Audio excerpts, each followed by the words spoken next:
While living with Diddy, Lil Rod would claim to be the victim of constant, unsolicited, and unauthorized groping and touching of his. Rod was also forced by Diddy to work in his bathroom. Did he do it? Now, if this lawsuit turns into a RICO, this is gonna be the freakiest RICO. They're gonna call this shit a FRICO. My personal opinion, there was probably some wild shit going on. But if you've ever been to Miami,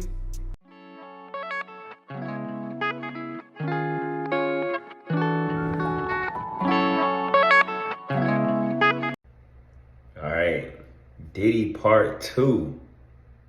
Did he do it? Or did he not? We're gonna find out. man, what's up, everybody? Welcome back to another episode of EOS. It's 1090J. And I'm rocking with y'all and y'all rocking with me. And for this video, we're going to be speaking on Diddy, Did he do it, and the entire federal investigation and lawsuit going on right now. 1090J.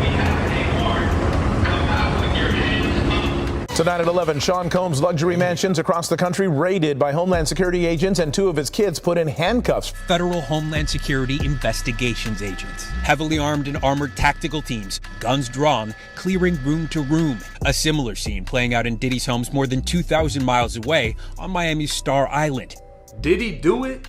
Has got to be the #1 question of 2024, as the hardest lawsuit in hip-hop has the internet in shambles. Fed raids, private jets, and the wildest parties have hip-hop legend Diddy in the hot seat as the feds investigate, 50 instigates, and the rest of us wait to see, did he do it? Now y'all are in for an exciting ride because this case starts off with its own trigger warning, something I've never seen in my 5 years of covering legal work. But obviously we're gonna abide by YouTube guidelines, and I'll let y'all use your adult imagination to fill in the blanks. Rodney Jones, who is more commonly known as Lil Rod, is an award-winning Grammy-nominee producer, artist, and instrumentalist from Chicago. He's also apparently Diddy's worst fucking nightmare, as he's airing everything out. According to his GoFundMe, Rod worked 1 year straight on Diddy's Love album, and apparently got fucked over on money, publishing shares, and royalties for the project. With a goal of raising $50,000, Rod claims taking Diddy to trial could cost him up to $300,000, and every donation counts. Rod would claim for the last 6 months, him and his team try to resolve these issues with Diddy, but Diddy's tactics were to stall communications, dry out his money, and leave Rod in a desperate state without any ground to hold up against the music mogul. So Rod said fuck it. The 105-page amended lawsuit would state Rod lived with Diddy for months, spending holidays, birthdays, and missing family events. He lived at Diddy's $40 million Los Angeles estate and $35 million Miami mansion. He'd also spend several weeks on a yacht rented by Diddy in the US Virgin Islands. While living a superstar lifestyle doesn't sound so bad, Lil Rod would claim he witnessed, experienced, and endured many things that went far beyond his role as a producer. Diddy required Rod to record him constantly, and on several occasions took Rod's phone to record himself. As a result, Rod has secured hundreds of hours of footage and audio recordings of Diddy, his staff, and guests engaging in serious illegal activity. And with this lawsuit, he's exposing it all. On September 12, 2022, there was an argument within a Los Angeles recording studio between Diddy, his son Justin, and a man named G, who was a friend of Justin. The argument moved from the studio and into a bathroom close to where Lil Rod was sitting. Rod was only 2 feet away when multiple gunshots rang out, causing Rod to fear for his life, believing he'd be shot next. When the bathroom door opened, Diddy and Justin walked out, while G laid on the floor in a fetal position, holding his stomach and bleeding out. A crowd was now standing around G, but nobody was helping him. So Rod ran over and began applying pressure while asking the crowd to call an ambulance. Rod would lift G to the ambulance as Diddy and Justin disappeared to another part of the studio. Diddy would later give strict instructions to inform police he had nothing to do with the shooting and force Rod to lie to police by telling them G was shot outside the studio in a drive-by. A news report would be included in the lawsuit stating one person was shot outside of a Hollywood recording studio around 3 a.m. It would also state the man was shot after stepping outside the studio. Lil Rod would claim to have several corroborating witnesses he spoke with anonymously because they fear retaliation from Diddy. But they've allegedly agreed to speak on what they saw if subpoenaed to court. Meaning if the courts order them to come in, they'll answer the toughest question: did he do it? Screenshots of the aftermath would be included in the paperwork, along with a screenshot of Diddy in the studio. And Rod would claim because Diddy failed to provide security for himself and other workers within the studio, he is now severely traumatized. Rod would claim he now suffers from PTSD, severe anxiety, depression, and insomnia. But it wouldn't stop there. Lil Rod would also attempt to unravel the cover-up. An Instagram message would come from the actual recording studio stating the shooting happened a half block away, was the result of a robbery, and G returned to the studio after being shot. TMZ would report the story told the cops that night was the victim was robbed at gunpoint by two individuals outside, one of which who shot the victim. The lawsuit would highlight how strenuously secure the studio was, such as having to be buzzed in, identifying yourself to reception, being on a visitor's list, etc. Just to get to the bathroom G was found bleeding in, you'd have to pass reception, walk down a long hallway past 3 recording studios, turn left, pass a lounge, and finally reach the bathroom. Being shot and left unable to walk, it sounds highly unlikely G would make it a half block back to the studio and all the way to the bathroom just to be carried out to an ambulance. So why hasn't anyone else spoke out? Well, apparently days before the shooting, Diddy sent a non-disclosure agreement to everyone that would be present within the studio. Lil Rod would allege they're in fear of being sued, and in small writing on the lawsuit, it would state they were unaware an NDA is voided when it comes to reporting crimes. Lil Rod didn't sign the NDA anyways, and he's speaking out on a whole lot more. While living with Diddy, Lil Rod would claim to be the victim of constant, unsolicited, and unauthorized groping and touching of his. Rod was also forced by Diddy to work in his bathroom while Diddy walked around in his birthday suit and showered. As a straight Christian man, Rod was uncomfortable with Diddy's advances and expressed his discomfort to Diddy's chief of staff, Christina Coram. She'd reply with, you know, Sean will be Sean. She'd also attempt to downplay what happened as horseplay and as Diddy's way of showing he likes you. Rod believes Diddy was trying to groom him into a relationship and into doing other things. Diddy knew Rod idolized Stevie J, so Diddy showed a video of who he claims was Stevie J doing the nasty with the white man. Rod believes Diddy showed him this because if Stevie J can do it, they can do it, maybe even together. He'd quote Diddy as saying, "This is normal practice in the music industry. Look, even Stevie J is doing it." Rod would also claim Diddy told him he did the nasty with a rapper and R&B singer. Both of their names would be redacted from the paperwork, but at the bottom of the page, it would state the rappers from Philly and dated Nicki Minaj. The R&B singer performed at the Super Bowl. This would damn near cause a social media shutdown as the internet filled in the blanks. Lil Rod was alleging that Diddy was claiming to have fucked Meek Mill and Usher. Diddy would then promise Rod he'd win a Grammy for Producer of the Year if he got down with the Get Down. Fast forward to Thanksgiving of 2022, Rod was in Diddy's Miami mansion along with Young Miami and her female cousin. Diddy was intoxicated to say the least and offering cocaine, but Rod rejected it as he walked into the bathroom. While using the bathroom, Young Miami's cousin bursted in, dropping to her knees. Rod claimed he had to push her off him to leave the bathroom, but she just followed, undressing along the way as she attempted to straddle him in front of Diddy and staff. Rod thinks Diddy sent her to freakily assault him and provided pictures of her in the mansion. Rod would also name Young Miami, Jade, and Daphne Joy, who were all paid to play on a monthly basis. 50 Cent would respond to the news about his baby mother on Instagram. Apparently this wasn't the first time Diddy sent a hit, and Diddy was big on hiring girls to do what he asked. Rod would claim he'd be drugged, waking up next to Diddy and two girls Diddy paid to play. On another occasion, Diddy tried to get him to do coke, but would end up waiting a little later to do coke with Young Miami. Diddy would send Rod to Miami's famous strip club Booby Trap to recruit girls while wearing a bad boy baseball hat.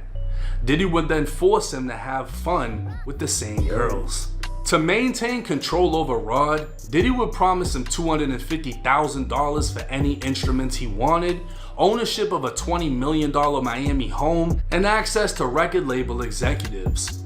But at times, Diddy would switch his approach, threatening Rod with violence, and at one point saying he'd eat Rod's face and kill his mother.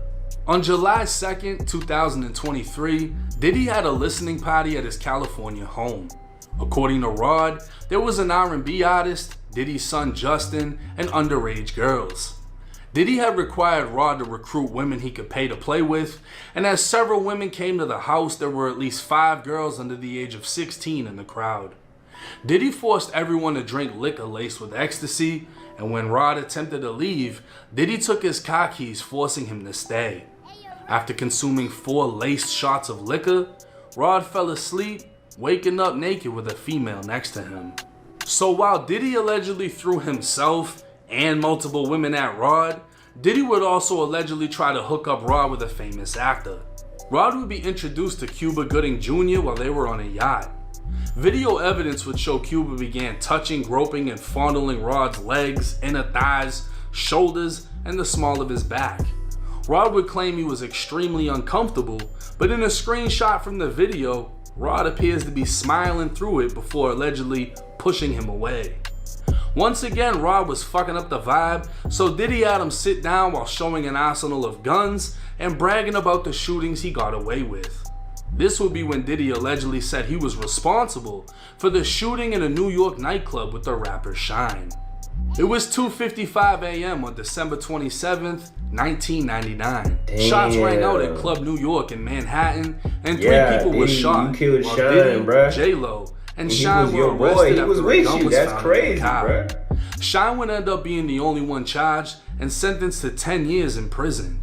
It's been said Shine made a deal with the devil, taking the charge for Diddy, and Rod is now saying Jenny from the block is the one who carried the gun into the club and passed it to Diddy before he opened fire. Cassie would also claim in her lawsuit Diddy had her carrying guns in her purse just to make her feel uncomfortable and demonstrate how dangerous he is. Rod was terrified, felt he couldn't tell Diddy no, and Diddy apparently made it clear his security Fahim Muhammad had the power to make people and problems disappear. According to Rod, Diddy instructs his staff to always contact Muhammad if the police in Miami or California pull them over. It was also Muhammad who spoke with LAPD, spinning the story to cover up the recording studio shooting. The lawsuit would state Christina is the Ghislaine Maxwell to Sean Combs' Jeffrey Epstein.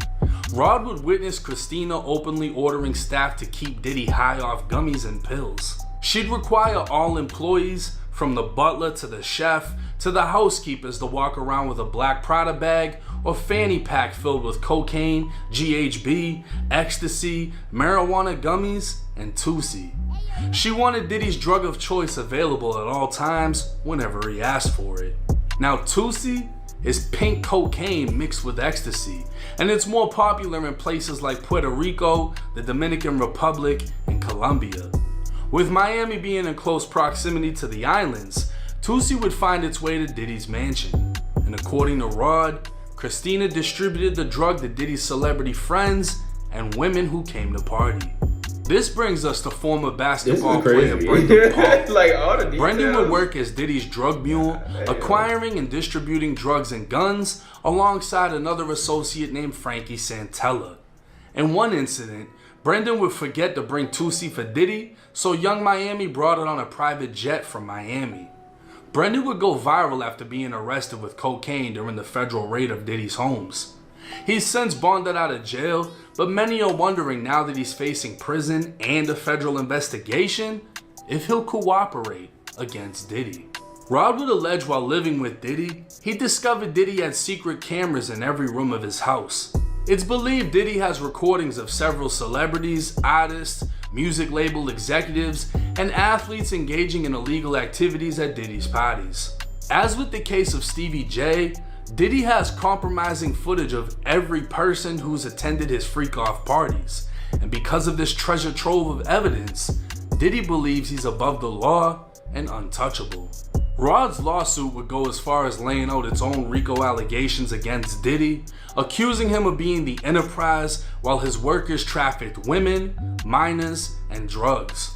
Spiking liquor, recording with hidden cameras, and having an employed staff running the operation, the allegations would only seem worse as the feds have not only raided his homes and seized his security cameras, they're now issuing subpoenas to associates and employees of Diddy, along with all flight logs from his private jet. Rod would also claim to witness Diddy supplying known gang members with guns out of his own closet, but was purposely vague in describing them in the lawsuit out of fear. While much of this lawsuit may sound believable, it's important to remember these are all accusations coming from Rod, who had no accusations until being fucked over financially. There is no actual proof Meek Mill or Usher engaged in anything with Diddy. A male adult entertainer has come forward claiming it was him in the video and not Stevie J. While minors are alleged to have been at the party by Rod, it's unclear how Rod was the only one who knew the girls were under the exact age of 16 as stated. And while Rod accused Diddy of forcing him to partake in parties, Rod would consistently reap the benefits of living in multi-million-dollar homes, traveling on lavish trips, and waking up with naked women. With the feds fully investigating, whatever's been kept in Diddy's darkness will soon be coming to the light, along with the answer to the question, did he do it?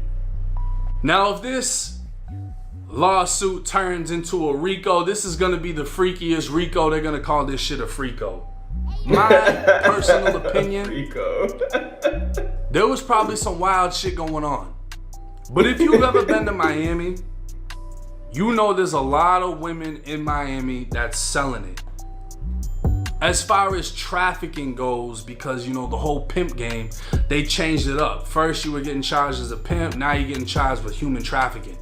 They changed the game, so a lot of what they're alleging is Diddy just paid females to show up and do things for his guests. It's not like Diddy was flying in females from different countries and taking girls from Mexico and hyping it up into a whole nother element. As far as I know, I mean, from what I'm reading, all it is they were going to booby trap, getting dancers to come over and get freaky at the party. Now, you're not supposed to spike anybody's drinks, but if adults are there and they want to, whatever they want to do, they're adults. That's on them. As far as trafficking drugs, no, you cannot take pink cocaine from Miami and fly it to LA. But then again, I'm pretty sure an amount would come into play when it comes to trafficking. As far as having ammo on other people because he's got secret recordings, in the state of Florida, it is a felony alone to record someone without their permission, without their knowledge of being recorded. So if he has all that, and the feds find all that coming from his Miami home, that in itself is a charge against him. Now keep in mind, all of these things are just accusations by Rod. When it comes to Meek Mill, when it comes to Usher, Stevie J, everything is just an accusation. It's the equivalent of me robbing someone, right? Let's say I make them piss themselves. That's a real raid. They're super scared, whatever, they know I did it. When they go to the police, they could say I pissed myself. They could say whatever they want. They could make something completely up. The police are gonna write it down, and when you go look in the paperwork, that's what it's gonna say, that he said this. That doesn't mean that's what actually happened, but that's what he's alleging. So Rod is alleging these things, and that does not mean these things happen. So for Meek and everyone else that's been catching shit about this, I'm sure they have the understanding. I highly doubt that they were doing these crazy things. I don't know. I might have a different opinion because I feel like... I don't know. I think Meek is gay.